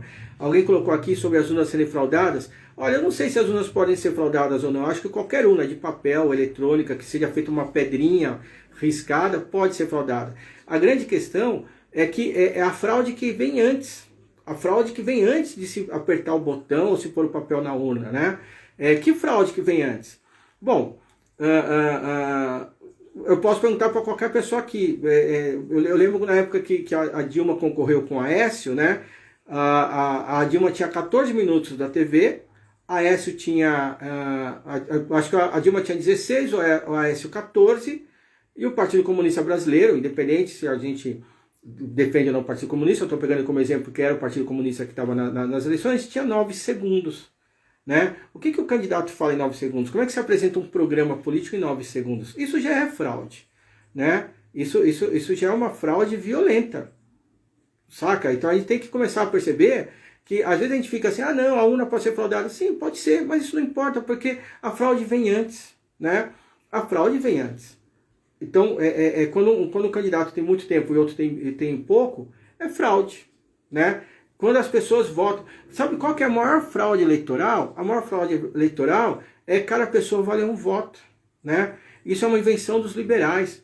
Uma forma de você fragmentar a classe trabalhadora, que é a maior classe, é colocá-la na situação de uma pessoa, um voto. O voto, as pessoas têm cor de pele, as pessoas têm gênero. Né? Por que a gente não faz voto, não define candidato, a partir das grandes organizações de massa, como são nos países socialistas? Por que a classe trabalhadora, a maior parte das pessoas no Brasil são classe trabalhadora? Vê quantos trabalhadores tem no Congresso? A maior parte são burgueses. Né? Teve um ano que só teve uma pessoa que foi candidata eleita ao Congresso, que se autodeclarava como trabalhador. Então, a fraude vem antes. Né? A gente devia, como nos países socialistas, ter eleições por representação das organizações de massa. Então a Organização Nacional das Mulheres vai ter tantas representantes. A Organização dos Artistas, tantos representantes. A Organização dos Operários de Fábrica, tantos representantes, assim por cento, né? Assim por diante. Qual você acha que seria a forma correta, se não cada pessoa vale seu voto? É isso que eu acabei de falar, acho que você escreveu na hora que eu estava falando, então sincronizou aí, né? Por organizações de massa. Então, buscar um congresso que represente, né, as várias feições que o país tem. Por que a gente acha que se o número de mulheres é maior que de homens no país? Porque a maioria dos deputados são homens. Tem um problema aí. Né? Se a maioria das pessoas são negras, por que a maioria dos deputados são brancos? Né? Se a maioria das pessoas são pobres, por que a maioria dos deputados são pessoas de dinheiro? Existem problemas aí, né? Por quê? Porque você está votando... Você acredita que todo mundo é igual, né? A gente é igual juridicamente, mas economicamente não. O Congresso deveria representar as diferenças de classe, né? uma discussão que a gente já fez aqui antes, e que eu só vou tocar agora, né? Por que a gente está fazendo a vacinação por ordem de idade, mas também não faz não cruza a ordem de idade com a questão de classe? O idoso rico, ele não sai para a rua mesmo, e quando sai de helicóptero, né? Por que não é o idoso? Porque a maioria das pessoas, porque as primeiras vacinas não são para os idosos pobres, né?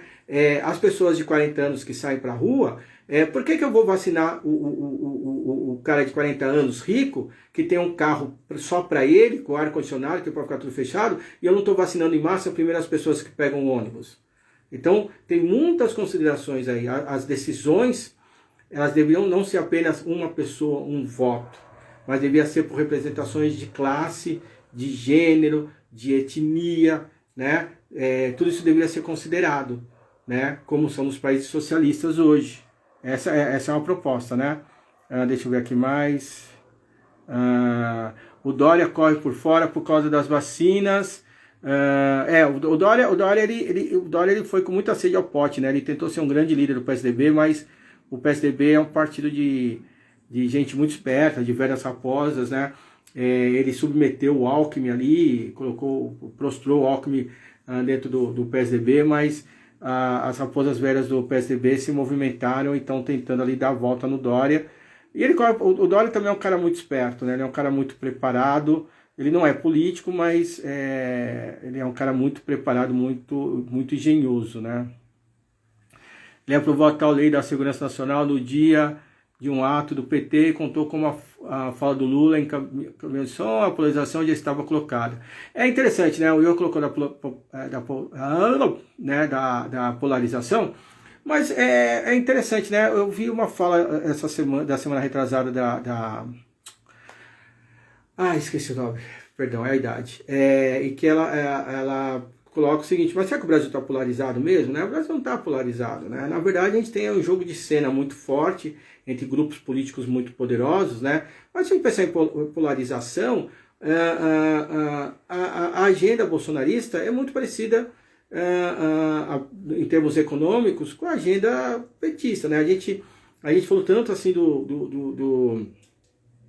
da autonomia do Banco Central, mas quem foi atrás vai ver que foi só um detalhezinho. O Banco Central já é autônomo já há muito tempo, né? E o governo do PT nunca mudou isso, né? A grande questão é que o governo do PT nunca abandonou a agenda liberal, né? Patrícia colocou bingo, que não sei onde eu acertei, mas obrigado. Sim, eleitoral, militante de grife, estudante, funcionário público. Eu não sei, sabe, Roberto, eu acho que a esquerda deve entender melhor o funcionário público e atuar sobre o funcionário público. É uma massa de pessoa muito grande, né? Mas é aquilo, em termos teóricos, a gente fala assim, o funcionário público ele é essa pequena burguesia. A pequena burguesia é fundamental nos processos revolucionários.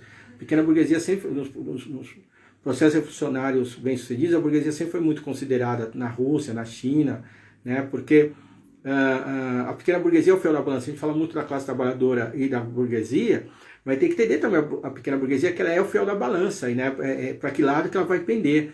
É lá que tem quadros muito bem preparados, pessoas que tiveram mais oportunidade de estudar e tal, ela é fundamental. A gente precisava entender melhor a pequena burguesia, né? Mas os americanos, o Luiz Sérgio colocou mas os americanos não invadem também para não sofrer uma vergonhosa derrota militar para os mísseis do sistema S da Sukhoi. Nossa, tá tão difícil. Desculpa, eu acho que eu preciso de óculos, gente. Da Sukhoi, sim, para os mísseis, entendi, né? Da Sukhoi serem obrigados a usar armas nucleares para não serem bombardeados na costa do Golfo do México, não é? Então, essa é uma questão que o Luiz Sérgio coloca que é fantástica, né? Porque, assim, o Adalberto coloca que o funcionalismo é a classe média, exatamente, né?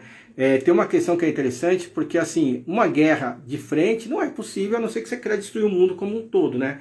Então, hoje o mundo é um grande jogo de xadrez em 3 dimensões, né? A geopolítica é isso, né? A geopolítica hoje ela é muito... como você atua... a geopolítica é como se fossem 50 pessoas jogando xadrez entre si, ao mesmo tempo, todo mundo contra todo mundo. Então você está aqui no tabuleiro, você depois vai no outro tabuleiro, depois você vai no outro tabuleiro, enquanto isso as outras pessoas também estão indo em todos os tabuleiros, né? a coisa é muito complexa, né? Então, sim, não tem como os Estados Unidos ir para cima de fato, porque hoje as guerras elas têm um poder de destruição que não existia antes, né? Então, por isso que esse jogo é muito complexo. Teve recentemente, semana passada, terminou um encontro entre Estados Unidos e China, e que os Estados Unidos já chegou chutando o pé da porta da China. Esse encontro foi no Alasca, né? E os próprios representantes diplomáticos da China falaram assim: pô, mas você chama a gente para dialogar para fazer um ataque desse? Tudo isso é muito pensado e muito calculado. Os Estados Unidos eles retomaram uma parceria que envolve ali a Austrália, Japão, Coreia do Sul, se eu não me engano, tentando cercar a China. É um tabuleiro difícil. As guerras hoje tendem a ser por procuração, quer dizer, os Estados Unidos não vai fazer uma guerra de frente, mas ele vai provocar outras guerras marginais, né, para enfraquecer o seu oponente, e também a chamada guerra híbrida, né, que aí é um complexo muito mais denso, né. O Wesley perguntou: você já leu O Príncipe de Maquiavel? Tem uma parte do livro dele que fala sobre essa parte de é melhor ser odiado do que amado. Eu acho que a forma que Bolsonaro entrou no poder bem similar ao livro. Esse livro é fundamental, né? O Príncipe é fundamental, é uma leitura. O Maquiavel é um cara que tem que ser lido em várias das suas obras, mas inclusive o teatro, né? Que é bem interessante também para a gente pensar a questão política. Mas eu acho que o Bolsonaro, eu vou falar uma coisa que é polêmica, assim, né? O Bolsonaro faz o que o Lula deveria ter feito, né? O Lula entrou no governo, e quando ele entrou no governo ele fez o discurso mais burguês possível, de tipo, vamos defender o Estado democrático de direito, né? O Estado é para todos, e todas essas bobagens que a gente não pode cair. O Bolsonaro falou assim: não, eu estou aqui porque eu estou defendendo uma classe, estou defendendo uma postura política, eu fui eleito por essa classe, eu fui eleito por essa política política, e vou fazer a agenda deles e dane-se todo mundo. O Bolsonaro, ele sabe que ele está em luta de classes, né? O Bolsonaro é um agente político de uma das classes que está na luta de classes. O que a gente devia ter feito é isso. É absurdo a gente despolitizar as massas, o PT despolitizar as massas, e quem repolitiza as massas e governa com elas na rua é o Bolsonaro, né? Era para o PT governar com o povo nas massas. Quem lembra, né? Eu já comentei isso aqui antes, em 2013, o que o povo queria era uma reforma política, uma reforma administrativa, uma reforma fiscal. A Dilma preparou um documento gigante, fez uma entrevista ao vivo, né, uma coletiva de imprensa, com lá os meninos do Movimento Passe Livre, fez o documento e falou assim: estou encaminhando esse documento para o Congresso, quem vai ser meu articulador é meu vice-presidente Michel Temer. Gente, o que é isso, né? O que é isso? O Temer guardou aquilo na gaveta e deve estar guardado até hoje, deve ser uma gaveta ali da vice-presidência que está fechada a chave com uma placa: não abrir nunca. O Mourão deve ter sentado lá e viu a plaquinha: não abrir nunca, né? Isso é um absurdo, né? A Dilma devia ter falado para o povo assim: ó, tá aqui a reforma que vocês querem é essa, eu também quero, só saiam da rua depois do Congresso assinar. É isso que a Dilma devia ter feito. Quando o Evo era presidente, né, e se fez um trabalho gigantesco para a escrita da nova Constituição boliviana, né, e aí eu vou falar isso porque eu tenho amigos que moram na mesma cidade que eu, que são do MAS, né, do Movimento ao Socialismo Boliviano, né, é um casal boliviano, e eles estavam lá, eles participaram desse processo.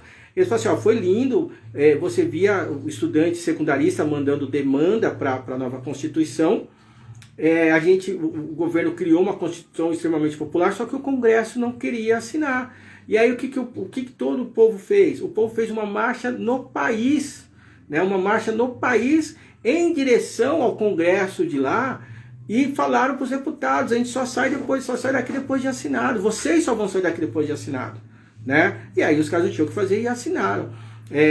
Conversando com esse casal, eles relatam coisas lindas, né? Ele falou assim: olha, a gente cansava de andar, vinham as pessoas dos bairros que passavam, traziam comida, traziam água, falavam pra gente não desistir, e assim por diante. É isso é assim que a Dilma devia ter feito. Tá aqui as reformas, só saiam das ruas depois do Congresso aprovar.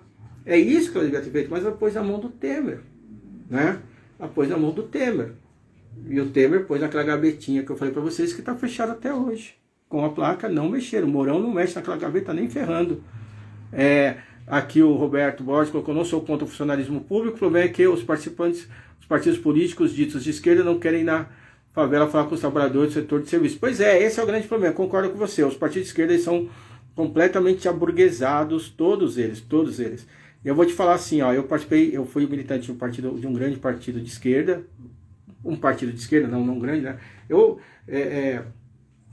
parti passagem por 2 ou 3 partidos de esquerda e eu desisto porque está muito complicado um partido realmente sério na esquerda, né? E eu lembro que teve um ano que se decidiu que teria uma candidata a vereadora, né? E eu falei assim, olha, legal, eu conheço aí algumas organizações culturais da periferia da capital de São Paulo e a gente pode utilizar esses espaços culturais para ir conversar com o povo, né?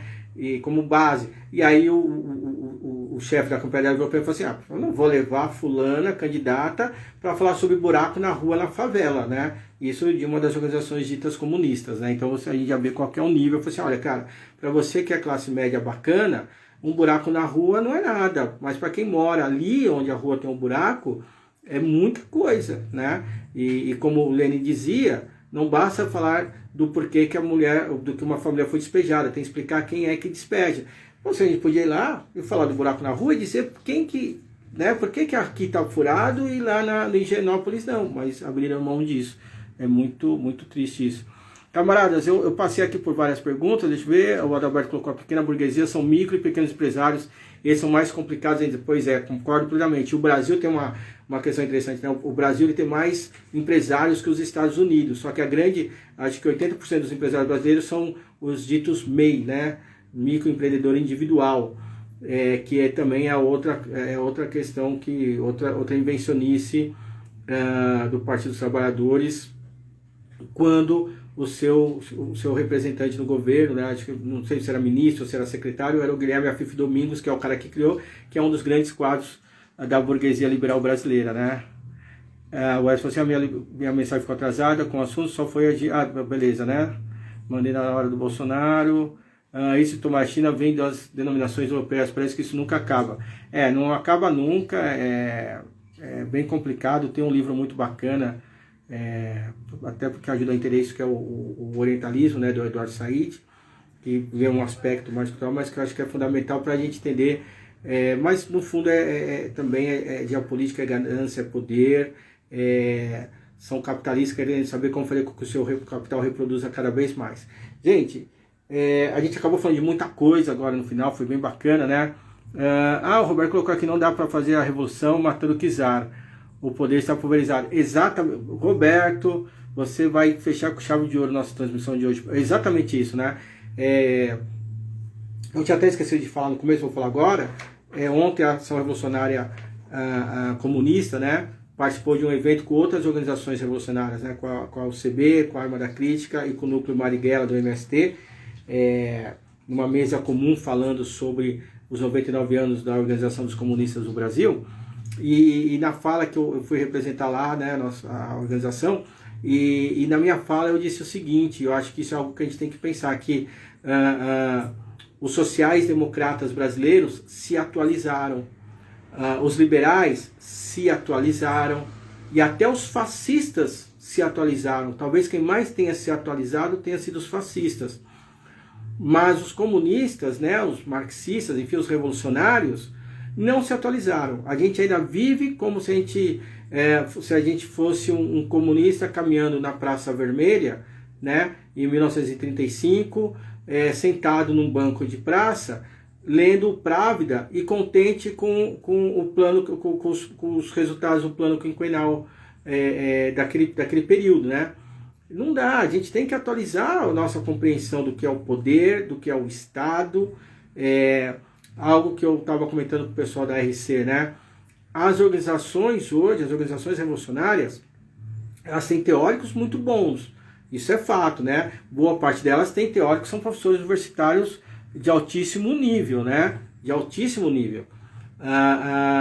Mas a gente só fica nisso, né? Se você falar assim, as organizações revolucionárias estão apresentando, por exemplo, relatórios né? Leituras do que é a sociedade, acertados, né? Como eu falei, eu já participei de 2 ou 3 organizações revolucionárias, faziam seminários, os seminários eram seminários acadêmicos. Então eu lembro que uma vez teve um seminário em que um militante lá da direção de um dos partidos foi discutir a concepção leniniana da ideia revolucionária, sabe? Isso é interessante, tem que fazer, mas não pode ficar só nisso. A gente precisa produzir conhecimento, a gente precisa produzir política, a gente precisa produzir reflexões do que é a sociedade hoje. Os comunistas, não digo os comunistas, o indivíduo, mas as organizações não estão preocupadas com isso.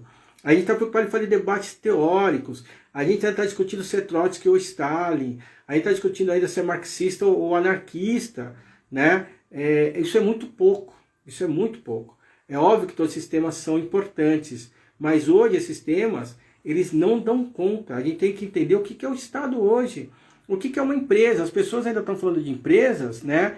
Naquele sentido do tipo, olha, se eu o capitalista, se eu trabalho numa fábrica de sapato, eu produzo tantos sapatos por dia, o capitalista aprende tanto, quanto que eu ganho de verdade, qual a taxa de mais-valia? Tudo isso é importante, mas isso hoje é muito pouco, porque as fábricas nem existem mais dessa forma, né? As fábricas hoje são transnacionais, os capitalistas hoje estão muito mais preocupados em assaltar os fundos públicos.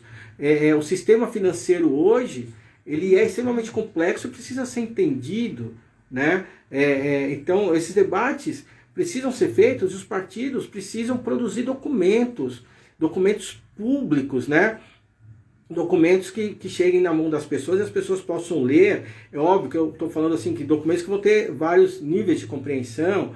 Uns vão exigir um pouco mais de repertório de quem lê, outros não, né? Mas não dá mais para ter uma esquerda que é só intelectualizada, né? É importante ser intelectual, mas o bom intelectual é aquele que faz uma produção não necessariamente intelectualizada, né?